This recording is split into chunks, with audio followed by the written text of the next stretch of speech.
Diwrnod braf am drip gwersylla Eugene. Gallai ddim aros i nôl y marshmallows i'w tostio.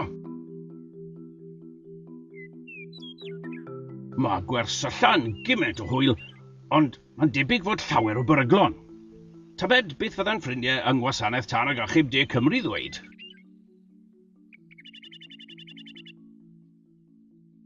Wel, mae hwnna'n lot mwy nag o'n i feddwl. Gwell meddwl siwt mae cadw saff pan fyddwch chi mas yn gwersylla. Dyma gwbl o awgrymiadau da gan Wasanaeth Tân ag Achub De Cymru ar gadw'n ddiogel wrth i chi wersylla'r haf hwn. Hei, fi sy'n bia'r llinell na. Sorry, Dad. Popeth yn iawn yn wasi, ond fel o'n i'n sôn, rhif un. Peidiwch byth a gadael dyfeisiau llosgi tadwydd fel ffarnau gwersylla, barbecues neu wresogyddion tafladwy y tu mewn i'ch pabell. Rhif 2. Peidiwch byth a defnyddio canhwyllau mewn pabell neu'n agos ato.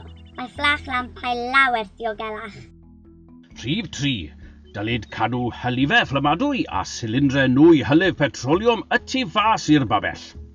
Rhif 4. Gwell pido a choginio yn eich pabell gan fod hwn yn risg anferth. Coginiwch y tu fas yn bell ohono. Rhif 5. Mae smygu yn eich pabell yn beryglus.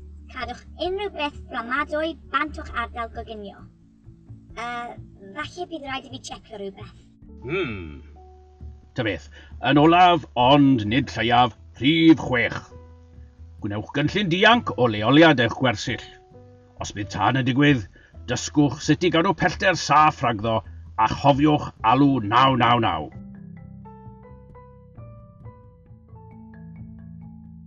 Wel, mae'n disgwyl fel bydd y noson hyfryd. Gobeithio bydd ein holl ffrindiau yn cael haf bendigedig hefyd, felly cofiwch, fwynhau a chadw'n ddiogel.